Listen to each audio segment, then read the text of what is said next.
webinar on alternative certification model. My name is Susan Quinn. I am the education convener for the EIS. I just want to indicate to you that we are using WebEx. As you know, we're recording this for future use by the Institute. So if you don't want your face to be recorded, then please switch off your camera. However, it is really helpful to the speakers if they see some faces. So hopefully you're not all dead shy, retiring people, and you'll be happy to be on camera so that we have a wee bit of interaction going on here. The chat function will be open during this, and we would encourage you to use respectful and professionally use this during the course of your listen to share any views on this. And we'll be monitoring that throughout and using it to kind of supplement any questions or anything else that we're asking. The event this afternoon will start with presentations from Andrea Bradley and from colleagues from the SQA, who will be represented this afternoon by Fiona Robertson, Jean Blair and Robert Quinn. Each of these two groups will be making a presentation of around 15 minutes, and then we will follow that up by taking your questions. Thank you to those who have submitted the questions in advance. We'll be taking those in the first instance around this. Before we get started, however, though, I want to say a few words. We just want to highlight that we all recognise, and all those involved in the work over the last number of months, recognise that this ACM has been designed and now been delivered in some of the most challenging circumstances that any of you will have faced in your teaching career, regardless of whether or not you're somebody that's brand new to the profession or somebody that has been around the block a few times and seen it, done it, and got the T-shirt around the changes that we've had in qualification processes. So we absolutely is recognised within that. And the most recent period of school closure has resulted in even greater pressures around delivering this model than were already there before Christmas. So definitely a real challenge. At national level, there has been some good collaboration among stakeholders so far through the discussions, but although they have been at times tense and difficult at points, and some issues remain to be resolved, and the EIS will continue to support members and to put forward members' viewpoints at the meetings. I believe that Andrea and Jean have just come straight from one of the working group meetings, so we are right up to date in where things are at. The EIS acknowledged the workload pressures that secondary staff are currently under and the concerns that they have about young people's ability to overtake the learning and complete the necessary assessment in time for the 25th of June submission. And this being particularly challenging for young people who have been affected disproportionately by COVID disruption. And we have questions that relate to this this afternoon.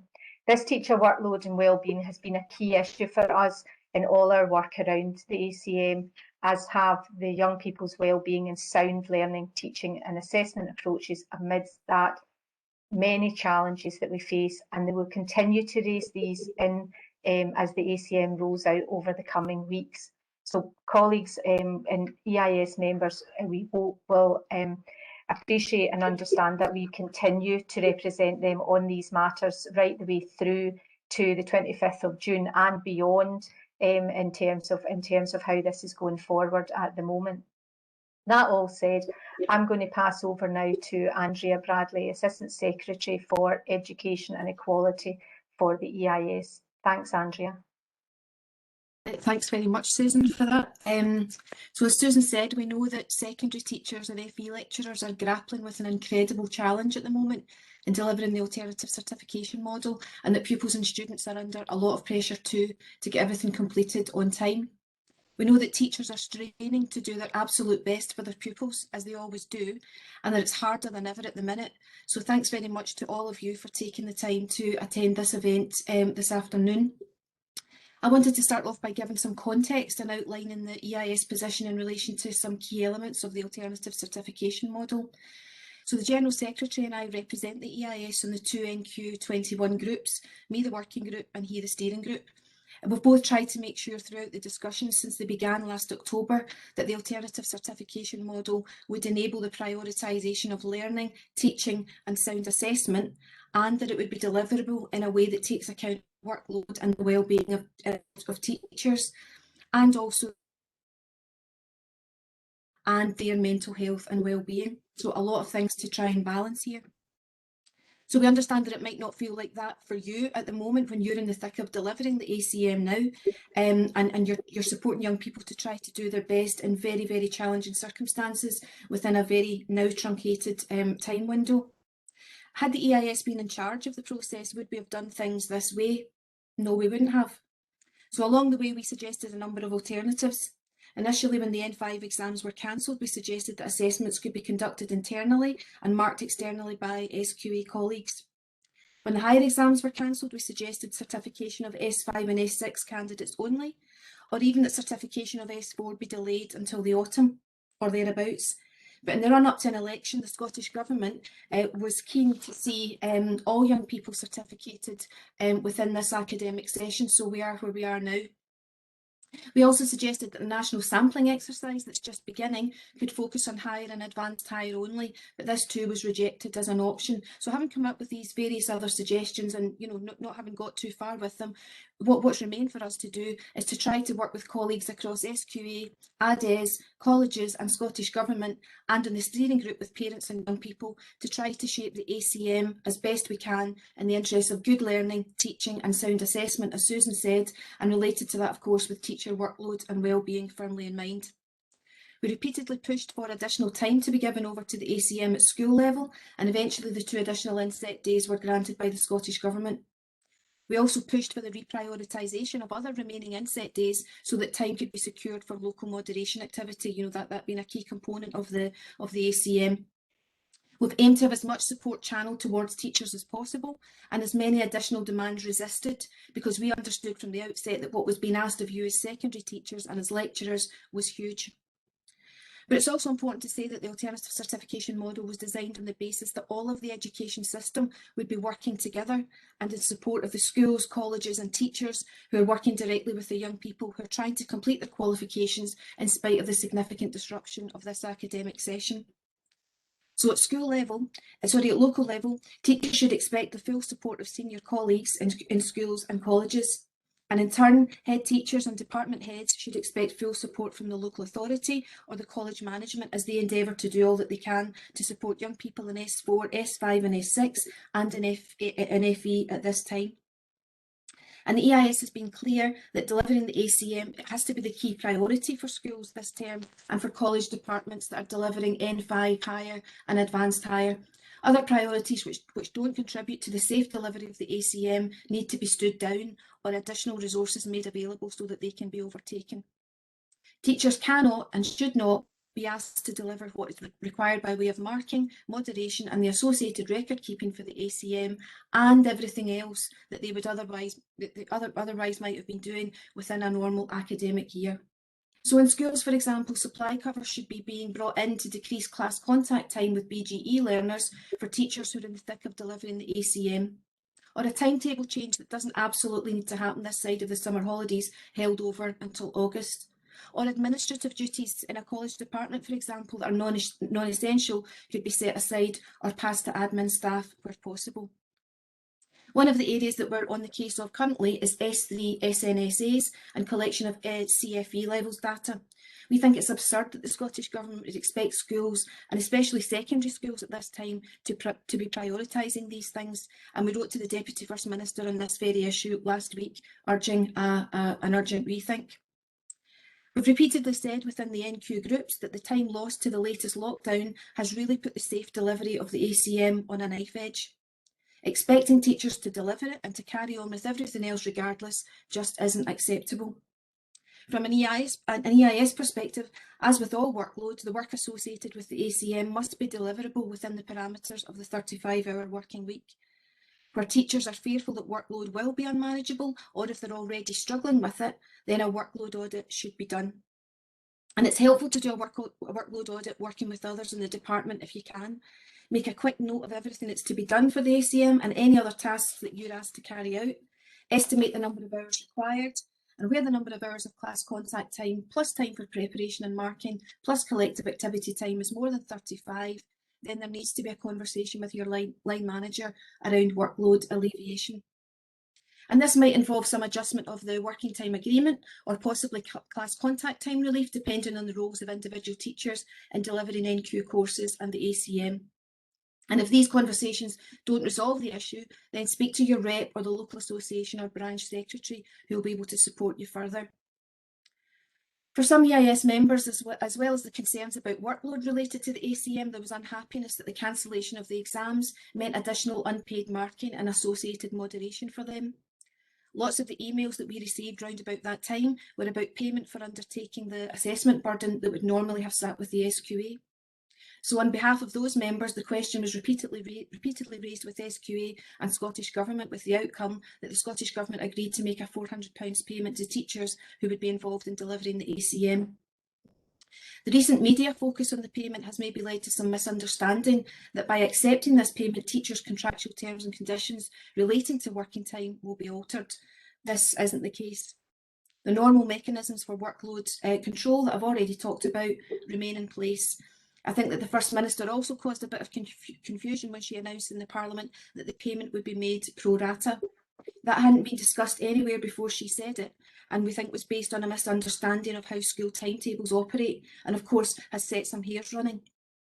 We've advocated and will continue to advocate that every teacher who's fully involved in supporting the ACM will receive the full £400 payment. Only some employment scenarios would justify a pro rata payment, such as a 50-50 job share, where duties associated with the ACM are shared on that kind of basis.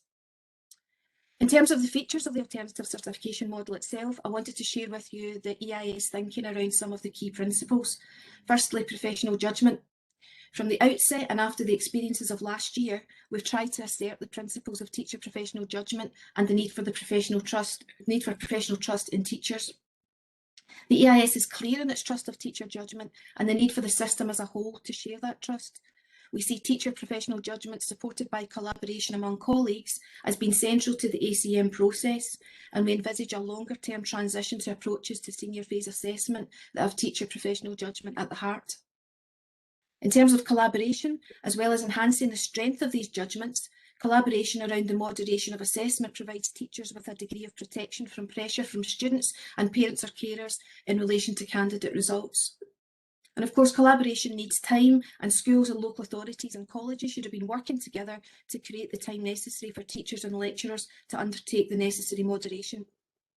We know that LNCTs and negotiating fora within colleges have agreed approaches to local moderation that are proportionate and manageable, and which will maximise the use of the additional and remaining inset days for this purpose and any other time that can be freed up in either school or college settings.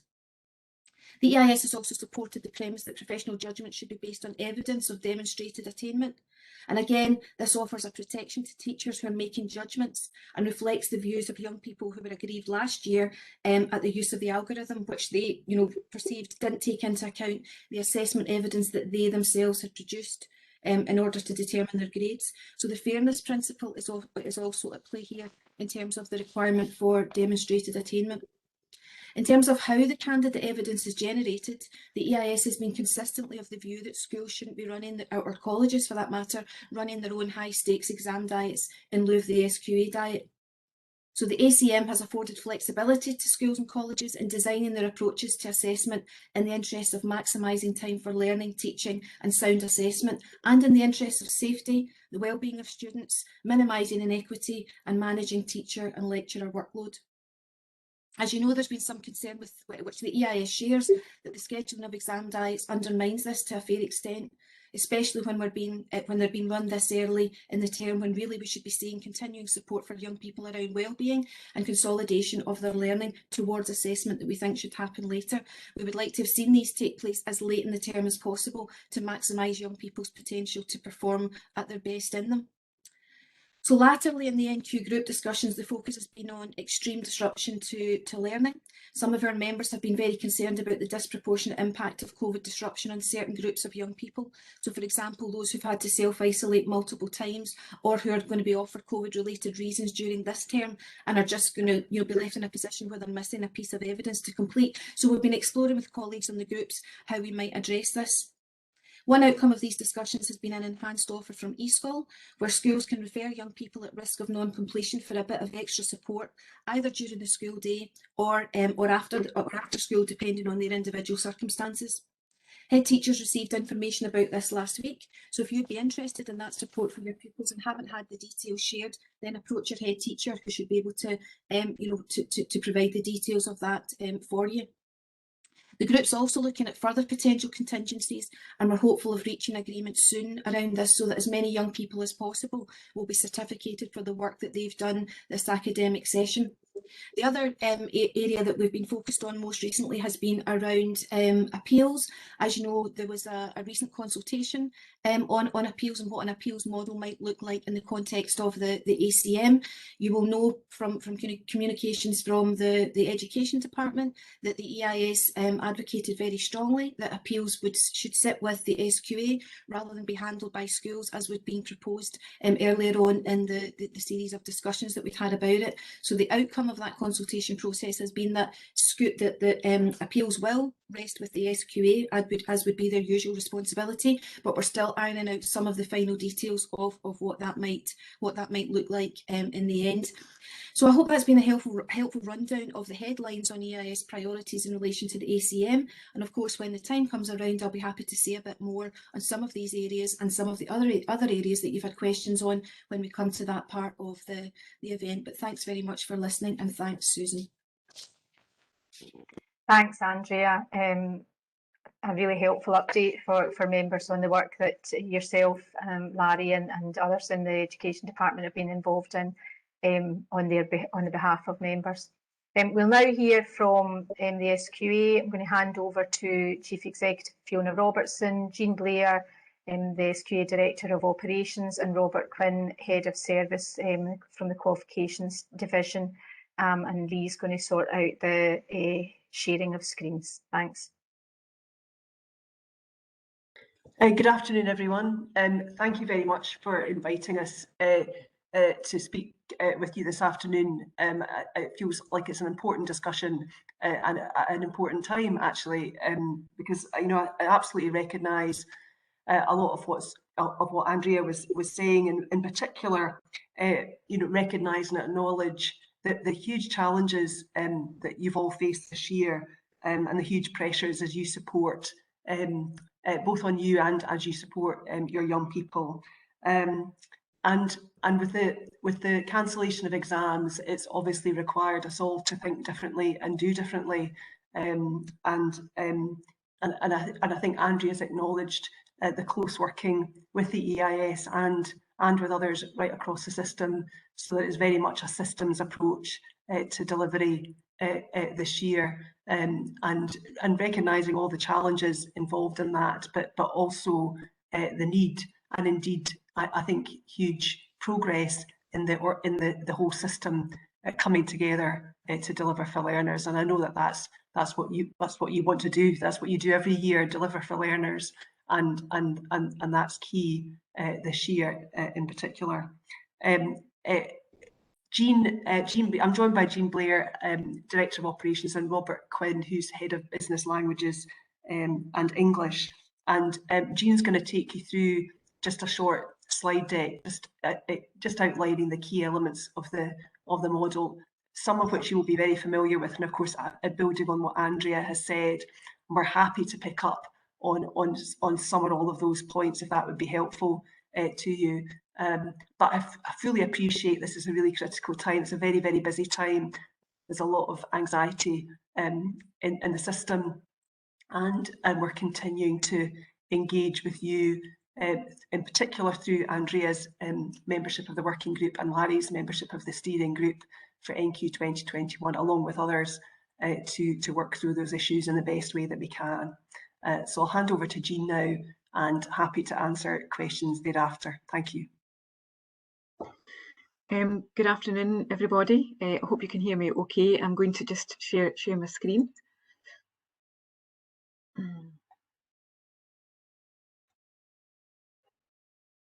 Okay, is that coming through? Yeah, great, it is. Thank you very much. So welcome, everybody. Delighted to be here today. It's been an absolute pleasure to work with Andrea. I can absolutely say that Andrea, just as she said at the start of her presentation, the number of items that she has raised within the group, she absolutely has. And of course, we're joined by a range of other stakeholders in the group. So some things, you know, we feel quite strongly about and we make progress in, and other things we have to accept the views of other stakeholders as we have shaped this model. I'm sure you'll be familiar with the model itself, but we're actually now in stage 2 of the 5-stage model, the 5th stage being the appeals process, which obviously we're still defining, although we are getting much closer to what that will look like. But stage 2 ran from April through to May, end of May, and this is where really we're thinking about the learning and teaching continuing, the consolidation of that, shaping assessments, thinking about quality assurance. And as you know, last week we sent out notification of our selections for quality assurance of what we're going to be doing under the National Quality Assurance Programme. And then, you know, in later stages, we do intend to make sure as a group, the NQ group will continue to signpost to you what to expect, you know, coming up through the various stages, and where it is that's important that we all take stock of what it is that we've done and what it is that we need to be doing in the next stage. But right now we are in stage 2. Just a wee reminder, and again, Andrea touched on this, it is important that in shaping the model was then supported by roles and responsibilities. So the group has been very clear about saying, you know, what all the various stakeholders are doing. So that would include the Education Scotland, SQA, local authorities, schools, colleges, and SCIS for the independent schools. And then you've got schools, colleges, senior management teams, and what departments would be doing as well. So we've all got within these 5 stages roles and responsibilities as part of that process. And the point of that is to make sure that we get professional judgment at the heart of the model, that the evidence is based in demonstrated attainment, and that we have a robust and credible set of results, provisional results, by the 25th of June.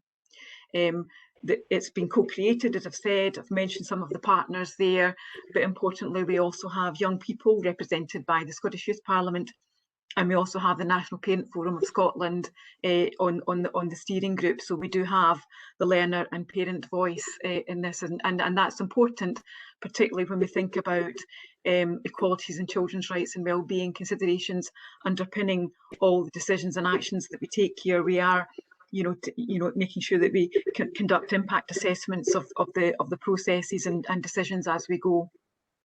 And just a special plea here, obviously there is a shared responsibility for communicating the alternative certification model and for securing the buy-in of that model, and to make sure that we instill confidence in the public and also amongst learners about what it is that we're doing as an alternative to the exam diet being cancelled, the external exam diet being cancelled.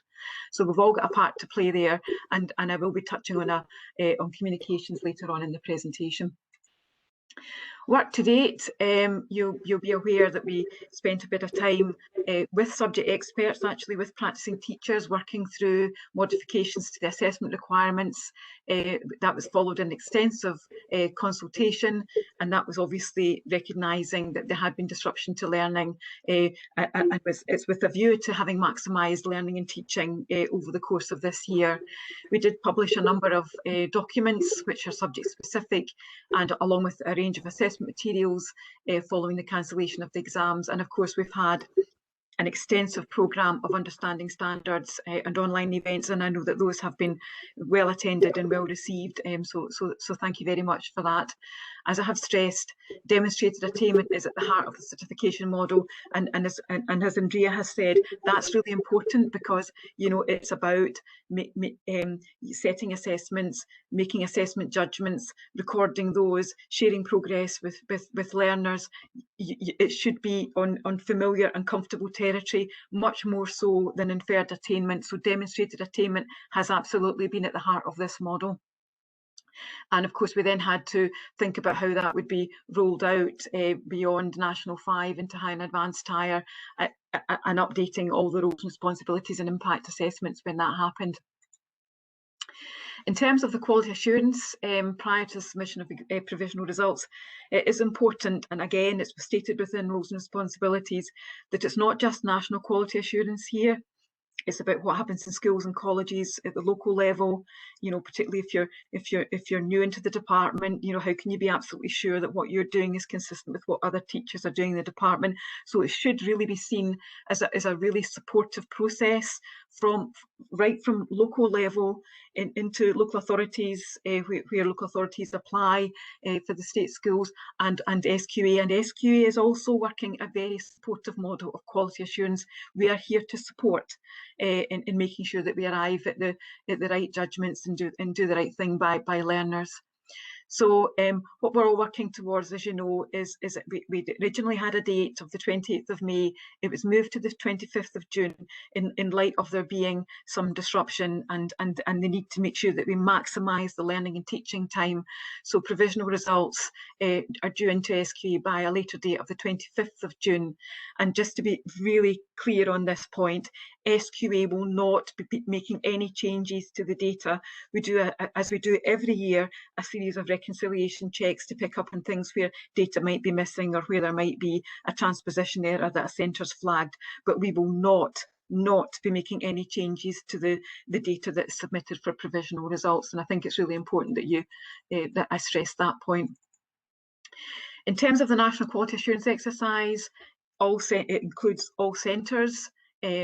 It is proportionate. It depends on the number. We've worked a kind of sliding scale depending on the number of courses that have offered, how many selections we've then made of your centre. The selections are random, with the exception of where centres are new to delivering that subject. We have selected. We'll be asking you to select 5 learners from across a range of attainment, and from all teachers if possible delivering the selected course. And of course I'm very conscious of some departments and some schools being very big, but as much as possible trying to give us the spread there, and that's something which you decide will be sent across to us. The assessment evidence can be partial or incomplete. It can be paper, it can be digital format, but it must be the same for each individual learner. So we can't have a combination of digital and paper for one learner. It needs to be one or other. But I think, and I know already there's a lot of centres that are interested in the digital evidence as part of their submission, but we're not looking for the full evidence for each candidate. It can be partial or incomplete.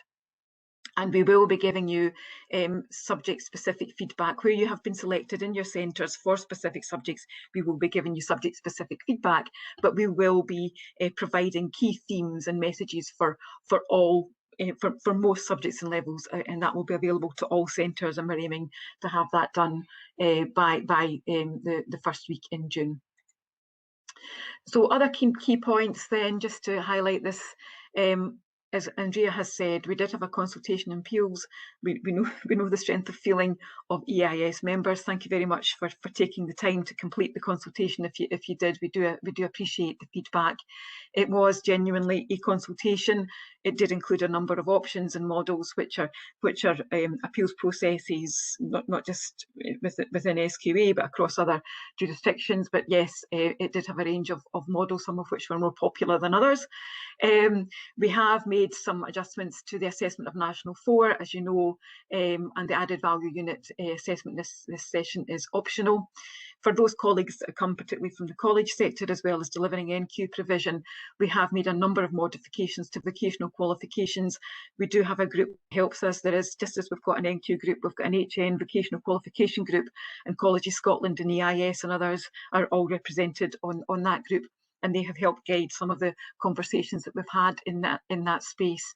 And we will continue to engage with stakeholders as we consider approaches for session 2021-22. For example, some of the modifications we've made this year, should they continue into 21-22, those are sorts of conversations that we need to have. And we've set up a help desk. If you've got any inquiries about the qualifications, you can just use that email address there, qualification.development@sqa.org.uk.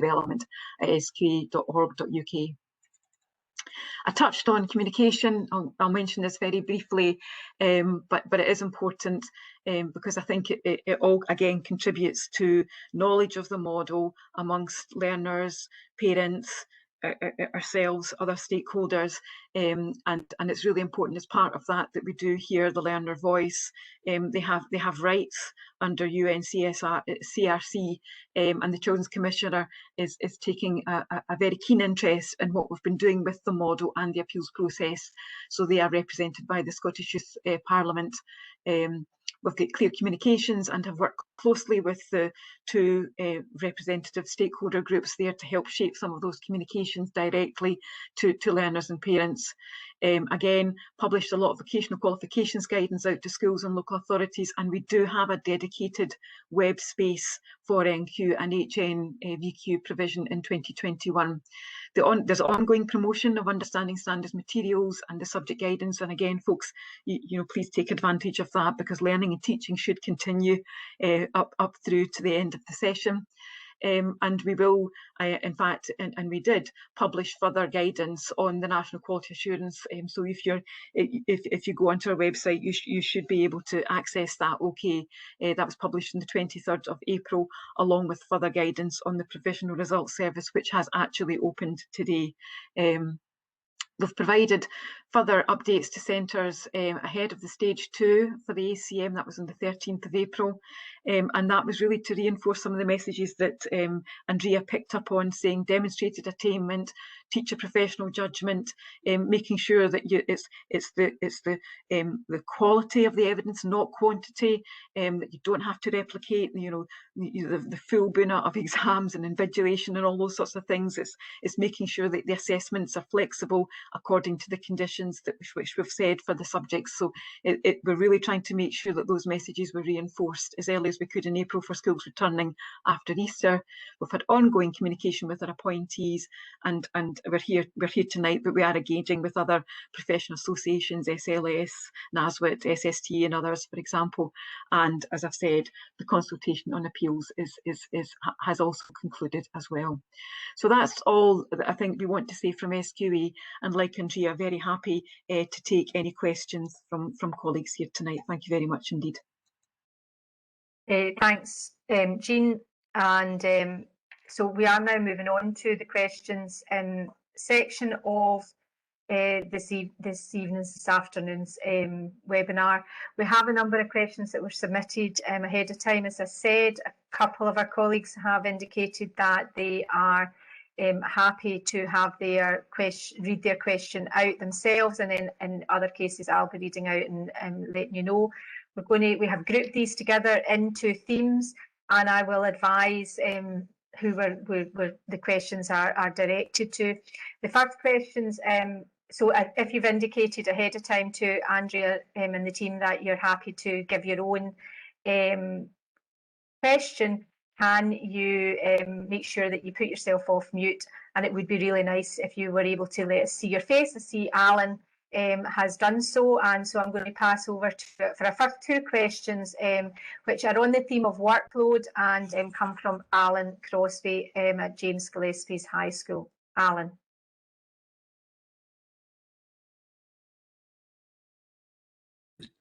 Sorry, Susan, are you taking pre-sent questions? Because I didn't send any, I don't think.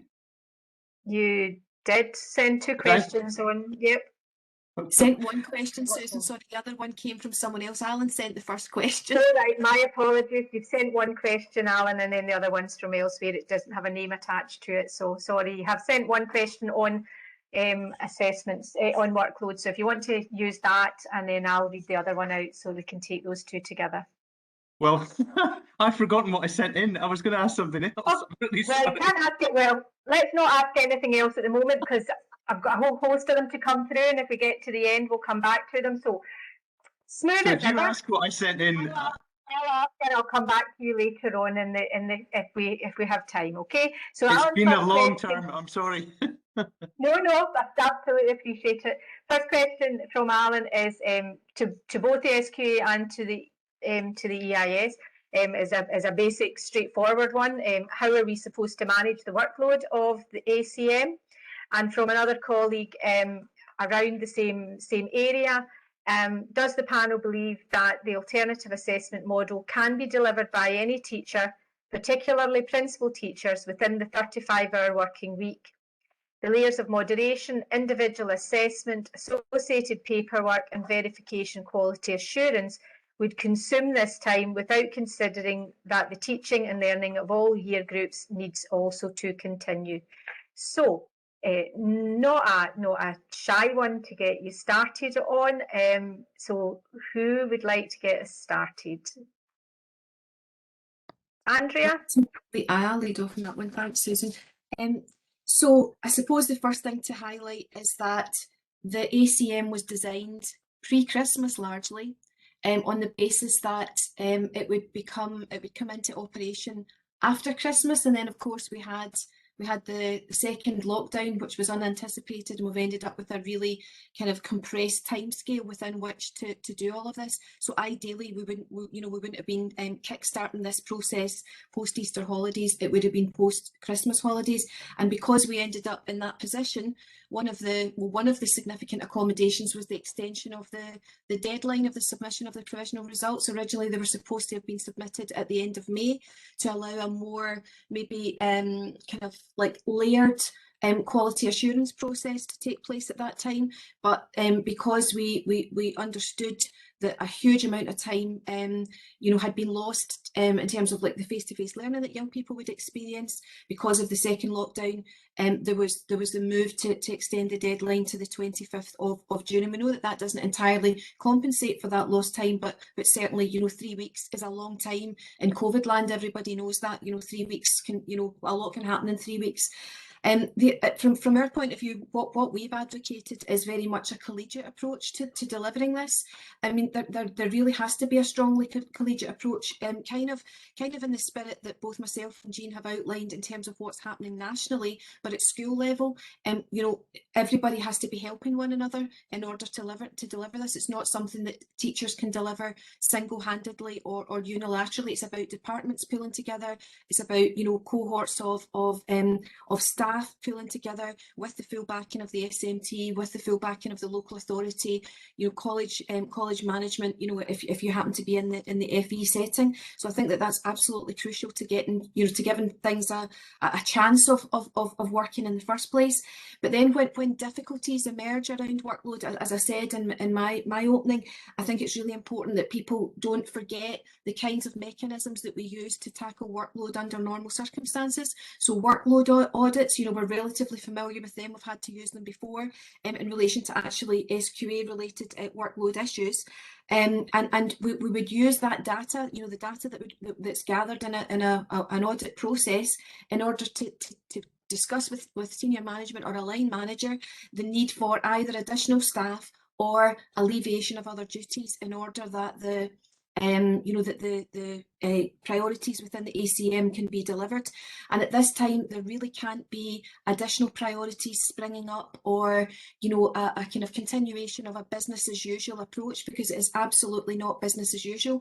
Even for primaries, it's not business as usual. For the BGE, it isn't business as usual, and particularly not for those who are trying to deliver, the entirety of the ACM, as I said, within this very truncated time period. So all other priorities need to be stood down, and local authorities, you know, they've been part of the discussions around all of that. So has Education Scotland, so has SQA, so have we. You know, all the national partners are kind of coalescing around that principle. And if those discussions don't get people anywhere, then it does have to come down to conversations with the union rep, local association, branch secretary, and you would be hopeful that the intervention of reps and local secretaries might advance discussions that bit further. But if they don't, then we're in the territory of grievance and things like that. If the resources just won't materialise, or the standing down of other priorities doesn't happen, because it's not acceptable to ask teachers to work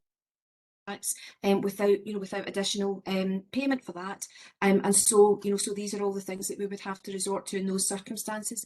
And of course, at national level, we're continuing to monitor the feedback from members around all of this. And as I say, like 3 weeks is a long time in COVID land, so this is not the end of the story necessarily. We've had to push around additional time already, and I wouldn't necessarily say that should be the end of the discussion around all of that. But those are the things that we would recommend in the meantime. Susan, thanks. Thanks. Someone on behalf of SQA?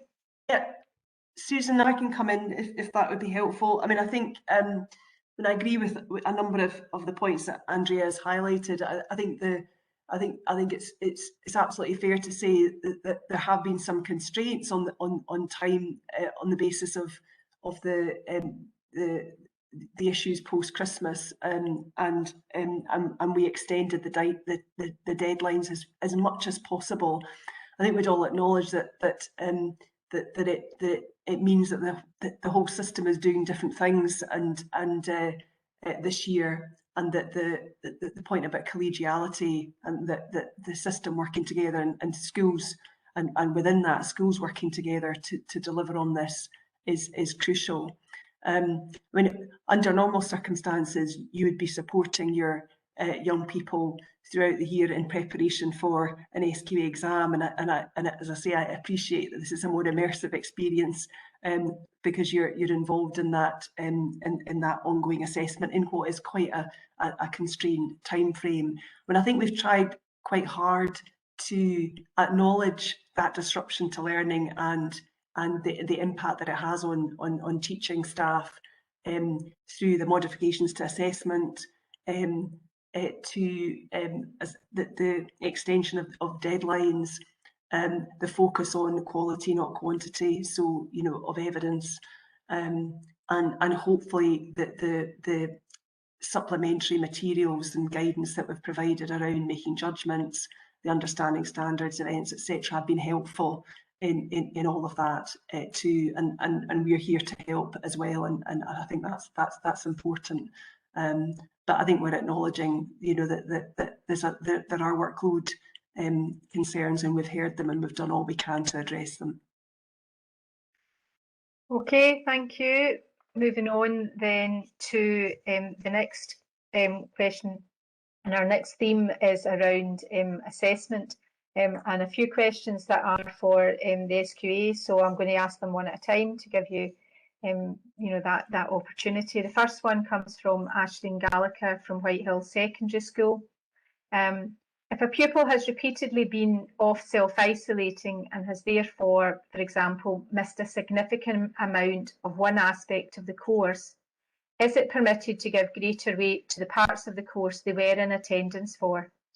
For example, if a pupil missed a significant amount of teaching time for their National 5 English set text, but has performed solidly in the folio, CE, and RUAE, I'm not even going to kid on that I know what those mean, could more weight be given to those aspects of the course in consideration of awarding a grade? That's just a yes or no answer on that one, I'm assuming. I think Robert's going to take that one, yeah. I think I'm head for that one. So thanks for the question. I mean, in terms of kind of fairness and obviously reflecting on the discussion we've had around demonstrated attainment, I think it's important that provisional results are based on the assessment of the modified course. So the aspects of the course that remains. So in terms of this specific example, the Scottish text part, which is worth 20% of the overall course, couldn't be, you couldn't decide to ignore that or not assess that. But of course, we're not in external assessment. We're obviously assessing internally, and teachers are assessing. And there's as we've said before, teacher professional judgment on that evidence base is important. So there is the possibility to narrow the approach to that particular aspect of evidence or component that is problematic. So it might be possible for teachers to take a strategy around potentially narrowing the amount of text that's studied in that section, or reduce the number of poems, or restrict a certain aspect of a particular text to make up for lost teaching time, to almost take a bit of a personalised, more narrow approach there, because teachers are in control of the assessment process, as opposed to just turning up for the exam and hoping for the best that you get a question that's going to fit the text that have been studied. So so that is possible. I think also it's worth noting that consideration of supplementary evidence, maybe from earlier in the course, is a factor that comes into play in internal assessment more so than external assessment. Not just in the English example, but there's another example that I could give to illustrate that. In admin and IT, there was a concern that the lockdown after Christmas meant that some candidates who didn't have access to particular equipment, or the equipment that they did have access didn't allow them to access the software that they were able to use. And something like spreadsheets, for example, it's well known that if the young people are not able to practice the techniques and skills around that, there can be a deterioration. So we issued some guidance to say that if you find in your integrative assessment, just an optic assessment towards the end of the course, that there's a deterioration in one element, for example, the spreadsheet element, but you've got supplementary evidence of stronger performance earlier in the course, then you can potentially use that in your decision making around allocating how well the student has performed in relation to that element of the course. That still was grounded in demonstrated attainment, but it's just allowing a bit more flexibility, particularly if strengths not evident in the summative assessment are due to recent prolonged absence. Thanks, Robert. Still on assessment, and it's kind of links to this is why are we being told that pupils need to complete assessments within the same time constraints as if they were completing them in exam conditions in a normal year, when most pupils will never have had the chance to practice this previously? Okay, do you want me to take that as well, this assessment, if that's okay? Yeah, so in terms of that, I mean, centres have flexibility to assess in the way they choose, and ensuring obviously some degree of consistency with the subject-specific requirements. And the time constraints they're mostly linked to what is reasonable to complete a task, rather than necessarily to mirror exactly the exam scenario. But we do need some degree of consistency to ensure a degree of fairness across the country. But for me, I think our advice has to be pragmatic here, especially if you're splitting or segmenting assessments, and giving candidates appropriate familiarity time, I think is acceptable. So for me, I wouldn't take a hard black and white rule here. I would be a little bit flexible in terms of the allocation. And in some of our subjects, particularly when we talk about splitting or segmenting assessment, we do advise that you should take cognizance of that in any time allocation. Not necessarily, that doesn't mean to say that you take an arithmetical division of the original question paper, but you ensure that there's appropriate familiarisation time that's put in place for centres. So I wouldn't think that we should take a very strong hard and fast rule. I think people need to, given it's internally assessed, they need to work within the broad parameters, but be reasonable. Thanks, Robert. And I should have said that question came from Gordon Black at Braveview Academy. Moving on. Sorry, that wasn't from. No. This next question is from Gordon Black from Braveview. Given that different centres inevitably will have a range of assessment evidence with potentially different levels of demand, some assessment items in any QP are always more demanding than others, from which to establish provisional grades for consistency across the country. What advice does the SQA give on cut-off scores? So that one's from Gordon at Braveview Academy. I can start on that one, and maybe Robert might want to come in. But Okay. I think we understand the concern and the issue.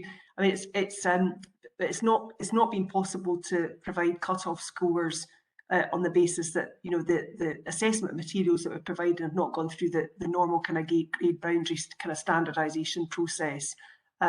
So that is difficult, and it becomes even more difficult when I think, as the questioner highlights, if you're splitting up assessment resources, and that there'll be varying levels of demand in there. We have provided, and I think we're very conscious of that challenge, and we've provided some further guidance in an SQA Academy course around making judgments, with some exemplars in there about how to try and provide further advice to you on how that might be done best. In addition, the quality assurance process, both at a local and national level, will provide assistance, and there'll be a feedback loop as part of that.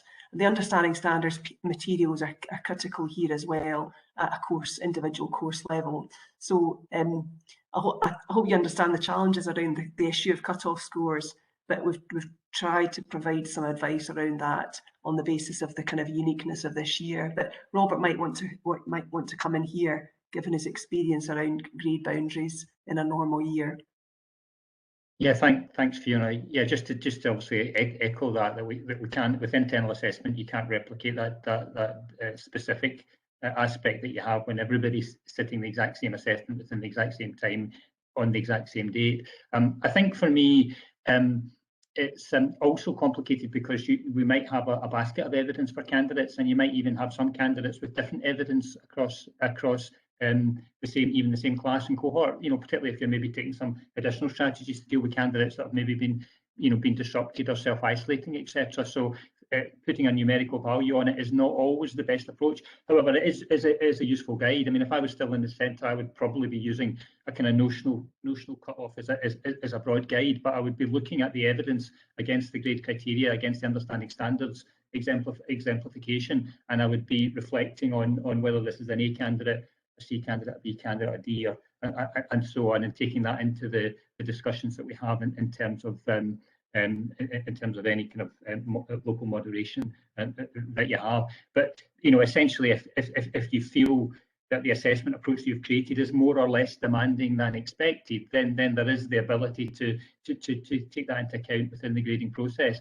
But the idea of saying that across the country everybody raises it by 1 mark or goes it by 2 marks, etc. I think within any internal assessment process, you're not going to get that degree of specific approach, and we have to accept a broader approach linked to the basket of evidence that people have got. Okay, thank you, Robert. Final question in this section, and I'll maybe pass it to Andrea to start, and colleagues from the SQA can come in on it, from Mark Lawrence at Bathgate Academy. Are the mitigating factors that many pupils have faced to be taken into consideration when marking coursework?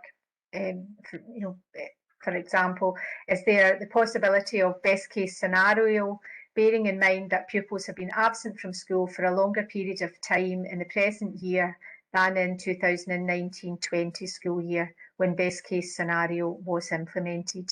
Andrea? So I think that this is basically asking again about inferred attainment, and that's not what features in the model, as Jean's outlined, and as I've already said myself. And just to reiterate, we support that principle, and we support it for a number of reasons, because we think that it gives I suppose, a kind of a firm base from which teachers can make their judgments. It puts teachers on a more solid footing from which to make judgments in the first place. And in terms of those judgments being open to any question by students or by parents, who've got particular interest in their children doing well, it's really helpful for teachers to be able to point to the evidence and to say, here's why this judgment was made. And I suppose the other thing is that the evidence is it's work that young people, it's the capture of work that young people have been doing, and you know, that this process will have been ongoing throughout the year. You know, it's like teachers will have been using assessment evidence throughout the year to try and coach young people to get them to move on to, you know, to next steps in their learning and all of that. So evidence really drives how we teach, as well as how we assess and how we inform, you know, the next steps in young people's learning. So it's absolutely crucial to the learning and teaching and assessment process.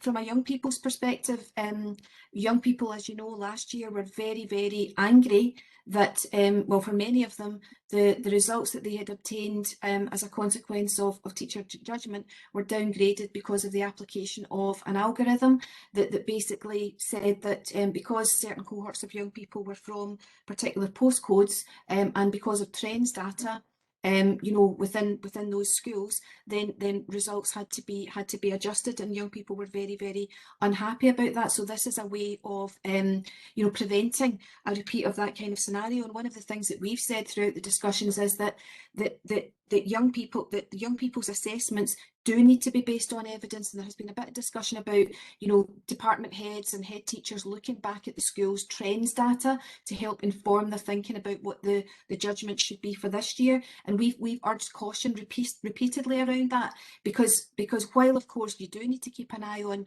you know, the bank of data that a school builds up over time, the bottom line is that what young people produce this year is, you know, is the basis from which judgments should be made about how they've done within this particular qualification. So for us, it's a way of ensuring fairness for young people, and particularly that being particularly important in light of the experiences of last year. Susan, I can come in. Yeah, I agree with what Andrea has said in relation to the centrality of demonstrated attainment in the model, and I think it's been a consistent message from both Andrea and Larry in all the discussions that we've had, and it's a prevailing feature of the qualification system.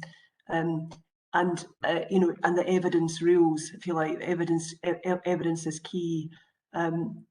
And you know, I think, as I've already said, we have been cognizant of issues in relation to disruption to learning, and therefore you know, making adjustments to the evidence requirements and the assessment arrangements this year to keep that very much in mind.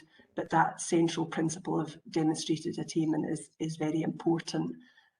So I think, you know, absolutely, I think that's key. In relation to data, I think that was one of the many things that was debated and discussed at the NQ groups. I mean, I think evidence is key, but data can help you ask questions or look at or look again, or consider the local quality assurance that you undertake. So I think data can inform or can help you ask questions, but absolutely it's the evidence which should lead to the judgments, the professional judgments that you're making this year. That's central, and indeed it's central to in a normal year. It's central still to the approach around exceptional circumstances service. That is based still on demonstrated attainment, and so that feels quite central to the model that we've developed together. Thanks. Okay, thank you. Moving on then to the next theme, which is about COVID disruption, and a question for both of you to consider here from Jerome Lestienne in Elgin Academy. He asks, what happens when we have 2/3 of a class self-isolating for 10 days? How do we assess them in 3 weeks, assuming they don't have to do so again? That's presumably don't have to self-isolate again. So it's the effect of self-isolation during this period on the assessment processes. So who would like to start on that one? I can say something on that, Susan. Okay. So I mean that's obviously a really worrying scenario for teachers and for young people and their parents. And I suppose that's why, or that's one of the reasons why the ACM has such flexibility built into it. You know, there was I suppose there was to some extent anticipation of scenarios like that, given the uncertainty of COVID, given the, you know, the kind of erratic patterns of behaviour of the pandemic across the country. So one of the reasons why there was that flexibility built in terms of how teachers could assess, in terms of when teachers could assess, you know, that was the reason for that. And we've certainly within the NQ groups, we've been clear that this process is underway right up until the 25th of June. You know, the reason why we extended the deadline was to, you know, create time and space to tackle those kind of scenarios, but also to maximise the flexibility that schools would have and the time for learning, teaching and sound assessment within that. So that's kind of what we would say about the model as it sits at the moment. But I referenced just very you know, just very quickly when I was speaking at the beginning that we are also looking at contingencies, other contingencies potentially, you know, for young people who find themselves in that kind of really unfortunate scenario this term, because we understand that every single day is precious. You know, every single day in the lead up to the 25th of June is precious. So any days that are lost, you know, through absence for COVID related or any other reasons, you know, are going to be a cause for real concern for teachers trying to support young people through their qualifications, and obviously for young people and their families as well. So we are looking at that. I think we've made some good headway on that, and hopefully the final details of that can be fleshed out in the not too distant future and shared with schools, you know, schools and colleges sooner rather than later. Thank you. Somebody from SQA? Yeah. I think that flexibility is core, and I agree with Andrea about around that, and the flexibility of the model and the additional time. That it's not 3 weeks. You know, it shouldn't. Or I'd be surprised if it was 3 weeks. I accept there are some internal deadlines that schools are putting in place, but we've extended right out to the end of term, and you know, kind of again, kind of very conscious of the fact that, I mean, the arrangements that all the arrangements really this year are recognising the fact that it's a disrupted year, and of course it's more disrupted than any of us would have wanted or wished for. But I think that flexibility piece is key. So offering young people an alternative opportunity, you know, again focusing on quality, not quantity of evidence. And you know, I think, you know, those are, I think that is absolutely central. And Andrea's talked a little bit about, you know, just we are continuing to look at whether there are other steps we can take.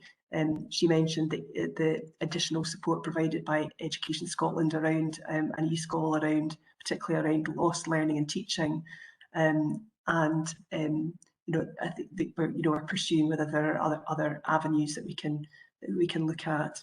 But again, it does go back to this point about demonstrated attainment, the modifications to assessment we've put in place, and the flexibility around timing. So those core elements of the model play in here quite strongly, I think. Thanks. Okay. Okay, thank you. Moving on to quality assurance, and a question from Dr. Alistair McPherson from the Edinburgh Academy. Given that schools will be using a wide range of strategies to gather evidence, how will SQA verify these and ensure a level playing field across Scotland? And I know you've given us some details on that during your presentation, but maybe a wee bit more on that, if that's okay. Jean, I think Jean. Yeah, I'll come in this one. Thanks. Thanks very much for that. I think the important thing here to stress is we have made a number of modifications to the courses and given assessment materials, and schools can choose to use those or not, because obviously everybody's circumstance across the country can be different, and it would not be right of us to say, oh, you must do this assessment in this way at this time, because that would not it would not acknowledge the difference in circumstances across local authorities and schools. So we need to accept that there will be some differences here. The important message, however, is really that it's about making sure that the assessment judgments are to the standard, and any form of assessment should be supported by quality assurance at the local level, local authority level where that applies, and if selected by SQA, again, we'd be taking a proportionate, accepting that the evidence can be partial or incomplete as part of that process. So it's about making sure that things are still to the standard, but actually we have to accept that there will be a need for some flexibility and different assessments being used in different ways within schools and colleges. Okay, thank you for that. Moving on with the quality assurance questions, and we have a question from the floor. Hooray, not me reading out loud again. So we hear from Jane Ashley from Springburn Academy. Jane, hi. Hi, hoping you can hear me okay. Yep. As somebody who has been selected for verification, I'm quite surprised by the lack of detail in relation to evidence required to pass verification. And I know that you might have an issue with the word pass, but that's the way that I see it and probably lots of colleagues do. There doesn't seem to be any mention, for example, that local authority quality assurance is essential in terms of evidence. So it's quite a simple question, really. Is this required, yes or no? And I do feel that this has potential to be slightly Kafkaesque in that I'm going to submit evidence and all the paperwork, and then I'm going to get feedback that tells me that actually they were looking for something else, but they just didn't tell me what they were looking for. Am I going to come across that or not? No, you shouldn't. You shouldn't. Robert, I'm sure will want to pick up on this point as well. I mean, in terms of the local authority quality assurance, I mean, obviously there should be plans in place within your school about when it will happen locally within your school. Certainly anything coming into SQA, you would think that you'd quality assured it within your centre, but the plan of when the local authority does that may be at a different time. Yeah. But at each stage of this, it should be supportive to you. You know, this is about the centre's judgments and making sure that they are to standard. And as you know, there's been a lot of work done on making sure we were clear about standards and modifications to courses and evidence requirements. So, you know, if the query is more around that, then I would get in touch with our colleagues as I've suggested. But so you shouldn't be left doubting what it is that you're putting forward. And anything coming into SQA, our feedback will be supportive. It's not a question of, you know, you're on hold, we're not going to accept you. We're not doing that. It's about giving you your pointers and direction in the sorts of things that you should be thinking about, and then taking some action on the back of that. So hopefully that reassures you, Jane. So it's not, you're not expecting it to have seen it go through centre, local authority, and then into us. Not the local authority doesn't cover all centres, all colleges, all training providers. So, but yes, we would expect it to have happened locally before it comes in nationally. Yeah. Okay. Right. Thank you. I mean, I think just to come in there, I think just to also reinforce that, again, no pass-fail scenarios, and it is about, is your approach broadly sensible, and you know, are your judgments, you know, broadly on standard, and given appropriate constructive feedback on that, and then leaving it with the centres to share with their networks, for example, and things like that, you know, so that, because obviously the sample is relatively small. So yeah, the focus is around, it's been supportive. It's not about candidates. It's not about determining candidate grades. It's giving centres a degree of reassurance that they're on the right track, you know, and that it can validate their decision making. And if there are any issues, to try and exemplify and give examples, you know, rather than bland statements, you know, to give examples of you know, where maybe this has been marked a wee bit harshly or a wee bit more leniently, and give some specific examples. So that's the mantra we've given the quals teams who are looking at this process. So that's the kind of ethos around this. Okay, thank you. Thanks very much, and thanks, Jane, for that. Moving on, same areas, and from Susan Shanks at Elgin High School. Susan would like clarification as to how many pieces of evidence they need to should be sampled, and if we are using SQA provided tests, do we need any other material to support our estimates? there seems to be confusion over this point. I'll start off from quality assurance and what I said earlier. The evidence can be partial or incomplete. It can be one or two pieces. You know, the centre is selecting the sample of candidates coming forward into SQA. We don't at this stage, given that you've got until the 25th of June, expect you to have the full portfolio of evidence or basket that you would be using in arriving at your assessment judgment. So it could be partial, incomplete, it can be one or two pieces of evidence. Now, clearly, there might be cases where you're using the same approach to assessment for your candidates, but there might be some candidates that you'll be, giving as an example of this, another candidate an example of that. So it's really a matter for centres here. Robert, I don't know if you maybe want to come in this point as well. Yeah, I mean, my advice is obviously give us what you've got at that point of time. You know, the assessments that the assessment evidence that you're happy with at that point in time. If the assessment process is not finished yet, not complete, then don't worry about that. You know, there's a little statement that you can give that can actually say that it's partial, and these are the assessments that we're planning to do.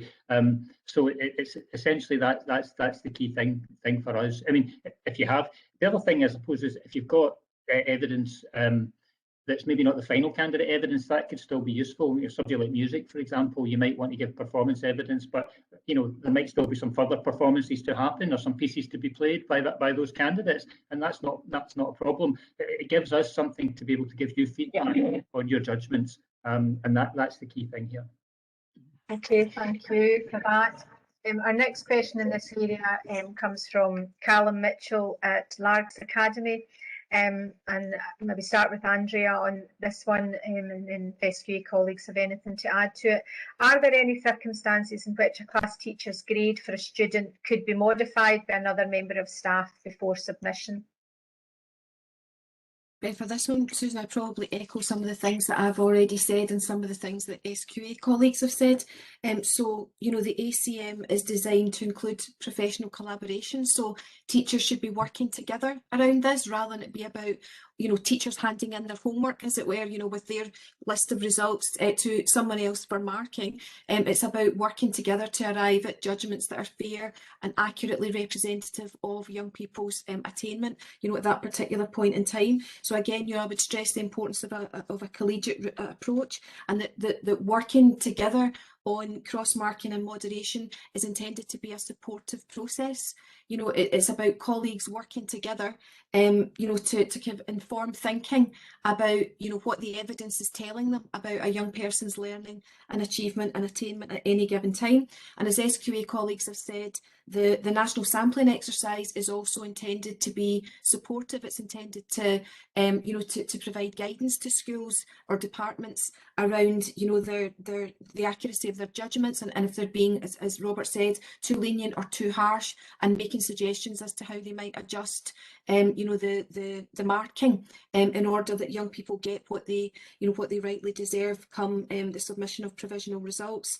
Having said that, there is a requirement of centres to using that feedback from SQA, there's a requirement of centres to consider that feedback and to consider it properly, and there would be an expectation of, again, professional dialogue around that, rather than one person, in the school take a red pen and just simply, go through the results that have been provided by, say, one class teacher. It would be about professional dialogue, and we would expect that among colleagues within a department. We would expect it between colleagues within a department and, those supporting them at senior management level, if that would be necessary. So professional discussion key to this, and ultimately it would be the head of centre who will sign off to say that all of these processes have been gone through, they've been going through in good faith, and in the right spirit. So at no point are we talking about judgments of individual teachers being overturned, but what we would expect to happen is where there are discrepancies, we would expect there to be collegiate professional discussion around those, with a view to arriving at hopefully a consensus as to what the final grade should ultimately be. And the other thing that we would say about that is where there is where you're talking about a cigarette paper, really, you know, cigarette paper's difference between one teacher's judgment and another, then you generally would go with the candidate. You would generally give the benefit of the doubt to the candidate, you know, so it would be in that spirit that those kind of conversations would be happening. Okay, Yeah. thank you, Andrea. Jean? I don't, and Andrea's done a great job. Yeah, agree with all Excellent. she said there. Okay, I have a question now from Stephen Galt at Whitehill Secondary School. Stephen, are you here and looking to ask your own question? Hiya. I think actually at the start of the session, Andrea pretty much covered what was being said. So what I was going to ask, sorry, it was around the £400 payment, and really my concerns were the pro rata issue. I know Andrea's been saying that EIS are kind of making petitions that won't go ahead. So really my question was just going to be that can we get some guidance on that, because disproportionately that's going to affect female colleagues who are more likely to work part-time. It also doesn't take into account that lots of colleagues who don't have classes are still going to be involved in this process. And as a faculty leader, everybody in my department is working equally hard and doing their fair share, the marking, the moderation of papers and of the assessments, all the rest of it. And it would seem quite harsh if we were saying some people more deserving than others. So I just wonder if either if SQA, if Fiona or that, have any thoughts on that, or if that's something that's going to be purely decided by the Scottish Government. So I think from what has been said, that is a Scottish Government position. So I think that one of the key things is that the message that you've presented there on behalf of the members in your department and your school are absolutely the messages that the EIS will be taking forward, and that our expectation would be that those who were involved in any way in relation to supporting ACM this year would be put forward for the additional £400, and we'll continue to work on that. Andrea, is there anything else to add on that? Just to say, Susan, that that it had already been flagged to us by some individual teachers and local association secretaries that, you know, that there were concerns around some of those equality issues that that Stephen raised, and actually Larry has already had discussions with civil servants about that, you know, just to alert them to the fact that that statement by the First Minister was unhelpful. You know, it really betrayed a lack of understanding of how school timetables operate. You know, I don't think she really understood the full implications of what she was saying there. And we've had assurances that the guidance that will go to schools on this will be written in a way to be as encouraging schools to be as inclusive as possible in terms of how the payments are made.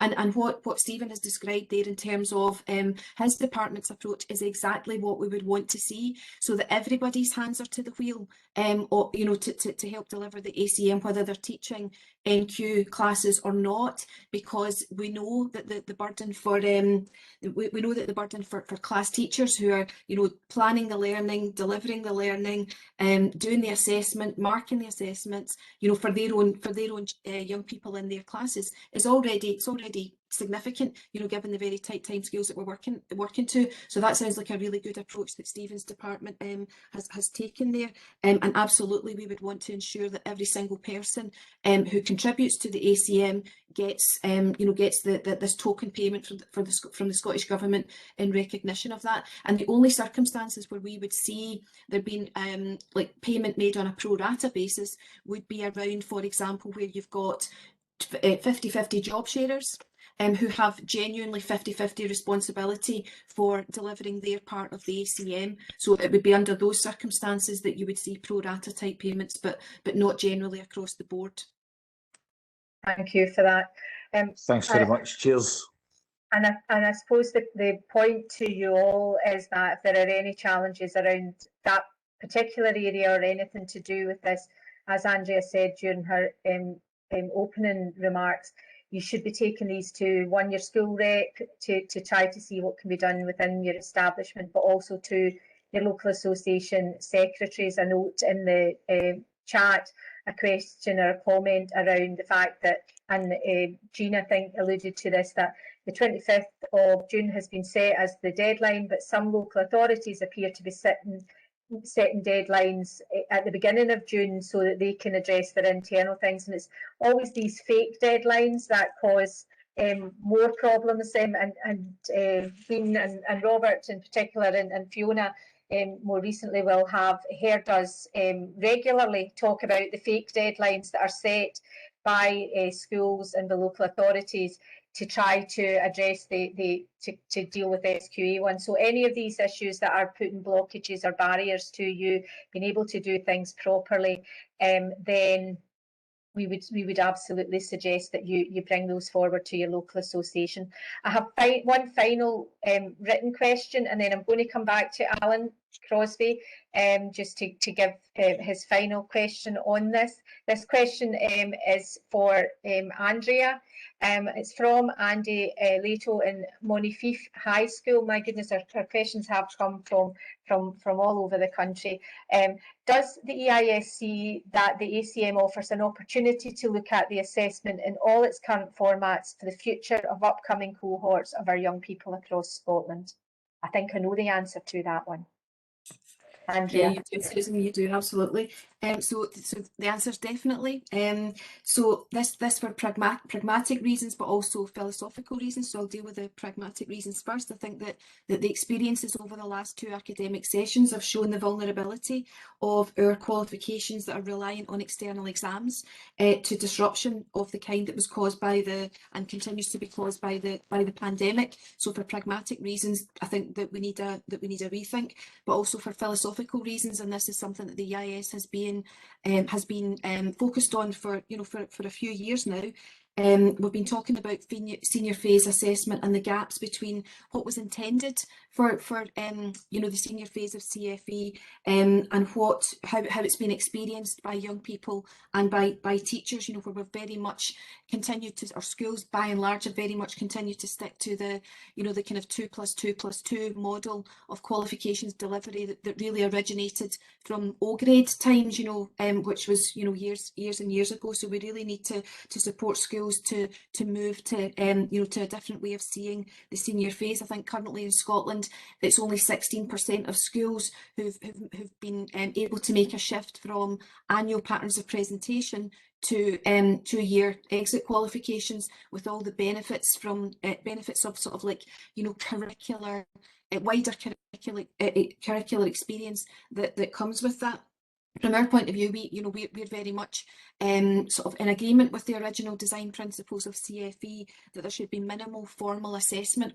Young people should only be formally assessed when that's absolutely required, in order to make time and space for breadth and depth and enjoyment of learning, and dare I say it, enjoyment of teaching as well. Because from our point of view, we see the I suppose the impact of this way of doing things most sharply on teachers who are having to deliver it year upon year. And not only are teachers concerned about their own well-being in delivering all of this, but they are very, very acutely concerned about the mental health of young people as well, and what the impacts of a system like this, one that is very heavily exam-based, are on young people. So that aim is very much reflected in the EIS manifesto. For those of you who haven't had a chance to look at it, I would recommend it to you. You've got one more day or less than a day now to give that some thought. And also within one of the motions actually that the Education Committee that Susan's convener of has put to the AGM is very much focused around education recovery and what we think the key components of that need to be. And we see one of those key components being a reform really of the senior phase curriculum, senior phase assessment, and we've been asked to investigate and report on alternative possibilities to externally assessed qualifications as we experience them just now. But we have an interest not only in senior phase assessment and reforms to that, but also to assessment as it's as it's designed within currently designed within the broad general education. I mean, anybody who's been following the EIS kind of lines around SNSAs will know that we're not a fan, and that we wish, for better for our young people within the BGE as well. And all of these pieces of the assessment jigsaw and the assessment puzzle really need to fit together much more seamlessly and align much more closely to the principles and ethics really of curriculum for excellence. So that was a really good question, and absolutely the EIS is committed to looking at this in earnest within the next year or so, and hopefully we'll be able to influence things for the better for our young people and indeed our teachers. Thanks, Andrea. I see that Andy, the asker of that question, has his hand up, so I'm presuming it's a supplementary question, Andy, to that. I'm going to take it if it's quick, because we're approaching the end of the session and I've got one more question today. Thanks, Susan. Can you hear me? Yes, we've got you. Sorry, I'm on my phone, so that's why, and I'm down at 20%. So very quickly, I was just going to ask, because obviously SQA are there, and I've been heavily involved with SQA through art and design for a number of years now. But I just see, I know it's a very difficult time at the moment, but I'm kind of looking beyond the dark tunnel into the light, and I just see it as a very exciting time to transform a lot of our formal assessments and make equality and fairness far more the kind of the catchphrase or the watchwords. So I just wondered if Fiona had anything to add to that from an SQA perspective. Okay, thank you, Andy. Yes, we do see it as being a really great opportunity for us going forward. Fiona?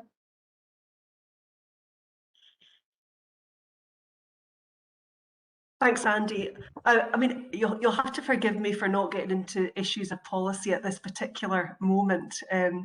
So I'm sorry for that, but I need to stick to the rules of these things for all the right reasons. But I think your point about the engagement that you have with us in art and design, and many of you will have had engagement with us on a range of issues, is that those rich discussions are really important to have. So I think that's and the engagement that the SQ has with many teachers across all the subjects year in, year out is such an important part of what we do and how we evolve and develop. So I think that's probably all I should say for now, but I understand the question. Thank you. Thanks, Andy. Okay, thank you, and thank you for that, Andy, because it is a really key part to, as Andrea says, of the position of the EIS. So we have one time for the one question that Alan didn't know he was asking, is now asking here, just before we finish up. This is a question for SQA. Yes, thanks, Susan. Just very quickly, when will the SQA sampling process end? In my school, the 5 subjects that have been chosen just now have all got the reasonable excuse, well, we don't have anything to show you yet, and so I think it'll keep rolling to other subjects. But when will that process come to a halt? So yeah, we are, as you say, going through the process just now, Andy, of engaging with centres around selections. And yes, it will get to a point where we have to pull the shutters down. What we are asking centres is for alternatives, and then we're looking to see whether or not we have so we do have certain subjects that you've been selected for, and some centres are saying we don't have that, we do have this. Where they are saying that, we'll say thank you, we'll get back to you on that. But the shutters will need to come down on this, because obviously we've then, like you, got the business of having to make sure that we can actually get the materials in to do that quality assurance. We're not there yet. That should, I think it's the 17th of May that we finally cannot do. I'm just looking to Robert here, but I think it's by mid-May we will have to say that's the selection that we're working to. Robert, I know that you're working in this almost daily with colleagues in Qual's department, but what's happening? Yeah, I mean, I think so. I think the queries, the deadline for raising queries I think today is the kind of official deadline for raising your queries, and I think the idea is to resolve them within the next few days.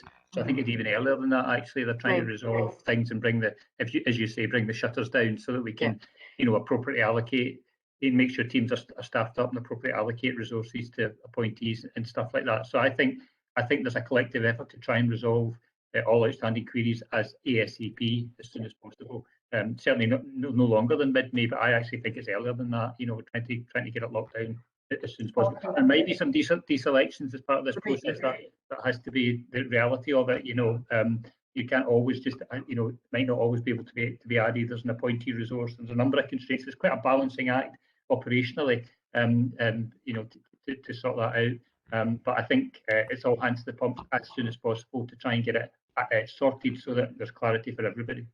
Yeah. Okay, thank you for that. So we are almost bang on 6 o'clock, just run over ever so slightly. I want to take this opportunity, first of all, to indicate to colleagues that the recording of this session will be on the EIS website in the next day or so.